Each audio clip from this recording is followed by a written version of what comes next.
Nah tadi sebelum buka masih puasa sudah saya sampaikan ya pesan hakikatnya kejadian gitu ya. Yang terkait yang paling penting yaitu bahayanya orang yang melakukan kezaliman kepada seseorang yang sedang jadab, sedang ditarik oleh Allah dalam samudera al-haknya gitu ya, kebenaran gitu. Seperti wong desa Gus Bedowi. Nah, sekarang udah buka ini udah maghrib, saya mau mengungkap sedikit mengenai sisi zahiriyahnya, sisi syariatnya gitu. Jadi kejadian persekusi yang dialami Gus Bedowi, Pak Bedowi, orang Kebumen tadi malam itu tentu saja dipicu oleh podcastnya Refli Harun gitu loh.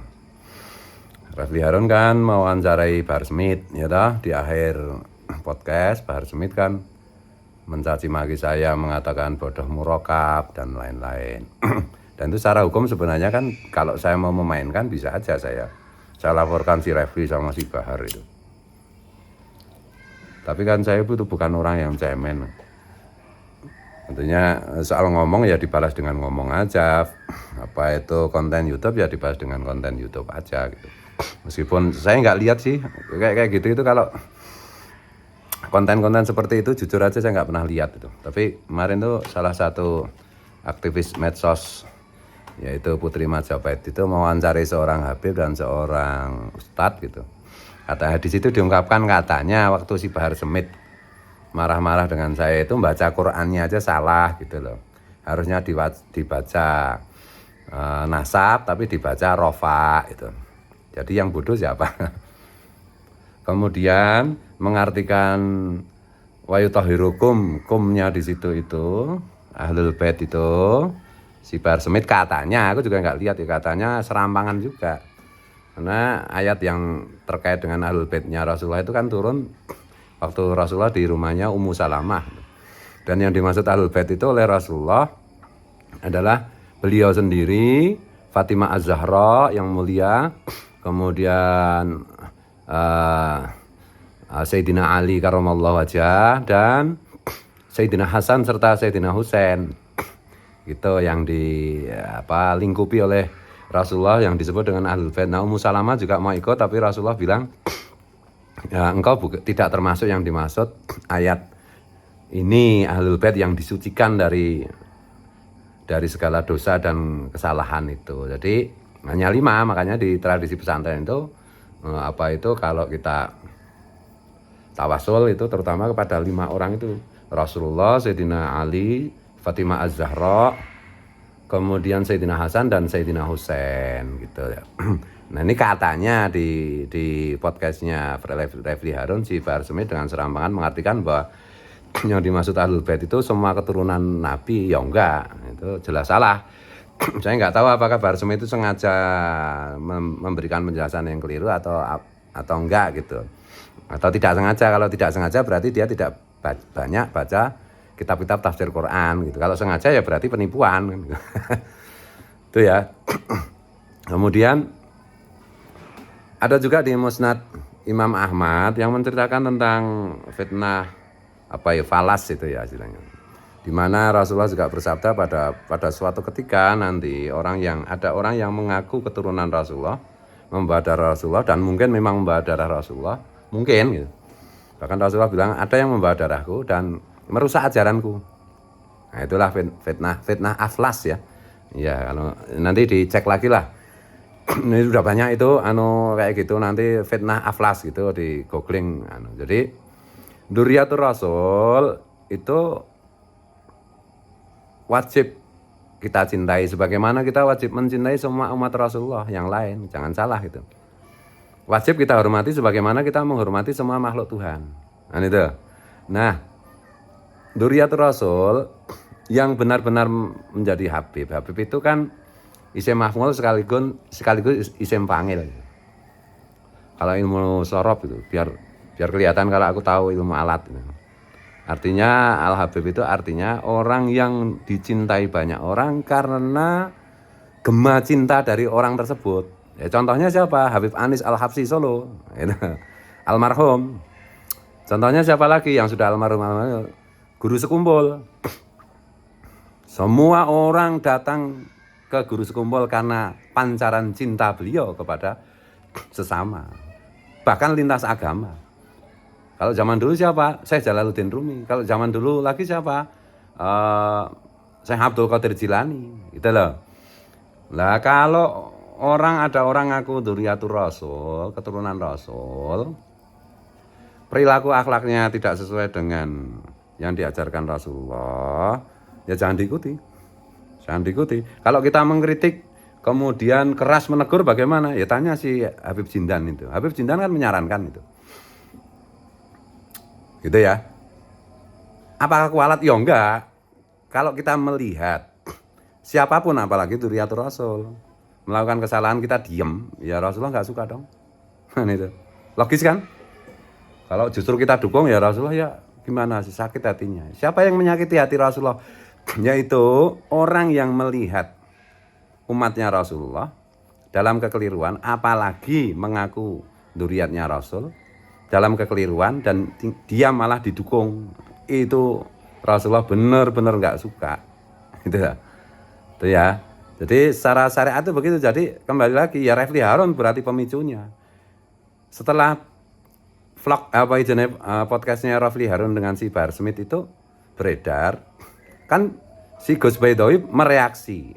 Si Sopoy Bahar Smith ngomong, oh Fuad itu goblok, murokab, jahil murokab.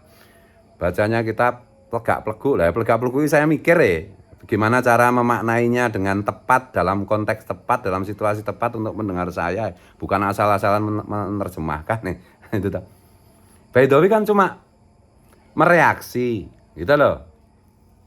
Nah itu bedanya penggemar saya dengan penggemar Bahar Smith tuh. Penggemar Bahar Smith digoblok-goblokan sama si Baidowi, marah, mempersekusi. Sementara penggemar saya digoblok-goblokin malah pada ketawa, pada seneng ya ini. Itulah ini Gus Fuad atau Fuad Pleret atau Fuad Pler di roasting orang, ini malah seneng gitu loh. Kemudian kejadian persekusi tadi malam. Ada polisi. Nah ini ada oknum polisi lah, tepatnya oknum polisi.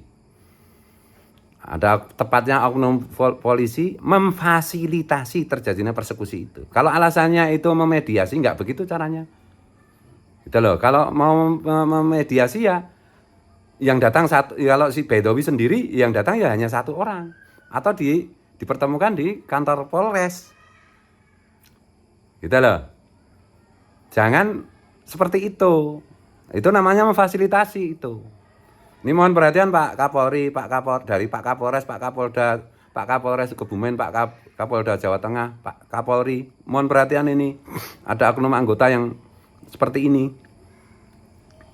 Baidowi itu siapa toh? Baidowi itu kan cyber NKRI. Orang yang luar biasa cintanya pada tanah air. Orang yang mewakafkan dirinya untuk melawan hal-hal yang bisa merusak negara. Dan ini kan sebenarnya kan tugas polisi. Jadi Baidowi itu membantu polisi. Lah kok ada oknum polisi malah membantu orang mempersekusi Baidowi, itu kan nggak masuk akal kayak begitu itu. Sama kayak kemarin yang terjadi di Kulon Progo itu, ya kan? Sampai entah ada hubungannya entah tidak, nyatanya Kapolres Kulon Progo diganti oleh Pak Kapolri. Jadi seperti yang disampaikan Gus Arya, teman-teman, orang yang mencintai tanah air, orang yang mencintai negara ini, untuk melawan kelompok-kelompok yang mau merusak negara, itulah mendelegitimasi polisi terutama itu, membela polisi habis-habisan, mengambil alih tugas yang seharusnya dikerjakan oleh polisi, BNPT dan Densus 88. Lah kok malah ada oknum polisi yang mengkondisikan untuk orang seperti Baidowi itu dipersekusi, itu kan bagi saya menyakitkan banget kan. Menyakitkan banget itu. Ya kalau begini caranya kayak Gus Arya, ya sudah kita diam aja. Toh ini bukan tugas kita. Kita rakyat biasa, kelompok Nahdliyin itu semata-mata mengamalkan wasiatnya Hadratus Syekh Hasyim As'ari, hubul waton minal iman. Mencintai tanah air, menjaga tanah air, itu termasuk iman. Melaksanakan perintah Hadratus Syekh Hasyim As'ari bahwa cara membela agama itu adalah dengan membela negara. Karena kalau negaranya rusak, bubar, agamanya juga hancur, lebur, nggak akan tegak. Tapi kalau kondisinya seperti ini ya wajar kalau misalnya Gus Arya itu sampai jengkel itu. Itu ya untuk si Refli Harun. Saya itu kagum loh sama Anda itu.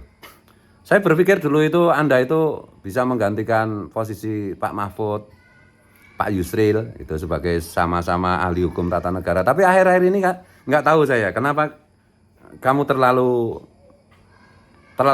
ke samping gitu loh. Ya oke lah kau wawancarai Rizal Ramli apa siapa masih masuk akal lah. Tapi kau wawancarai orang-orang yang nggak kompeten, yang nggak punya data, itu kan bagi saya kamu sedang menghinakan dirimu sendiri, Refli. Aku sayang tuh sama kamu itu. Masih ingat gak itu awal-awal sebelum Pak Jokowi jadi presiden itu? Aku mention kamu di Twitter itu. Jangan terlalu ke pinggir ya Bang Refli. Waktu itu Bang Refli kan terlalu ke arah Pak Jokowi. Jangan terlalu ke pinggir. Di tengah aja. Engkau akademisi yang aku kagumi. Engkau rasional banget. Tapi kenapa sekarang jadi seperti ini? Kenapa tidak mencontoh Mahfud MD? Kamu kan cuma kecewa soal presiden threshold itu kan, sehingga akibatnya kamu tidak bisa lagi jadi komisaris. Ya sudahlah, perjuangan itu kan kaidah usul fikihnya itu begini. Kalau kita tidak bisa memperoleh semuanya, jangan tidak memperoleh sama sekali. Kalau tidak bisa memperoleh semuanya, jangan tidak memperoleh sama sekali. Gitu loh, ojo putus asa ngono loh Mas Refli. Kamu itu ditunggu bangsa Indonesia, kecerdasanmu ilmumu itu luar biasa, tapi dengan catatan kamu itu objektif, kamu di tengah. Gitu loh, jangan menjadi bagian dari provokator lah. Ngono loh Mas Refli, nek gelem tak sayangi. Aku sayang tenan karo kowe, aku tulus aku iki. Gitu loh. Kowe kan urung ngerti hal-hal seperti ini itu. Meskipun kita itu sebaya lah, kamu mungkin 1-2 tahun lebih muda dari saya. Aku lahiran tahun 70. Kamu kan dulu waktu mahasiswa ya culun toh, ramil organisasi apa-apa, ramil pergerakan apa-apa. Ngono loh. Mau jadilah pahlawan, banggakanlah keluargamu dengan menggunakan ilmu secara benar, berpihak pada yang benar. Jangan karena ada sentimen-sentimen tertentu kau beri angin lah untuk. Ya ini akibatnya salah satunya si Bedowi kena persekusi. Ini kan asalnya dari kamu berarti. Dari podcastmu, Bahar Smith mencaci maki Gus Fuad Pleret saya. Kemudian si Bedowi yang sedang jadab itu membela saya dengan hatinya. Saya nggak kenal kok sebelumnya itu. Sama sekali nggak kenal saya dengan Bedowi itu. Kenalnya ya setelah ini, kejadian ini. Kemudian terjadilah persekusi itu. Itu loh. Indonesia itu membutuhkan orang seperti Refli Harun yang pinter tapi ojo sakit hati lah, ojo sakit hati gitu loh. Contohlah Pak Mahfud itu nggak jadi wapres aja, nggak jadi dicawapreskan aja nggak apa-apa kok. Gitu loh. Oke ya, jadi secara syariat kira-kira kayak begitu. Saya sesenti pun tidak akan mundur untuk bangsa ini. Saya turun-temurun, keluarga saya itu pejuang. Karena bagi kami, Nahdliyin dan Muhammadiyin, membela negara adalah membela agama, adalah kewajiban beragama. Tuh.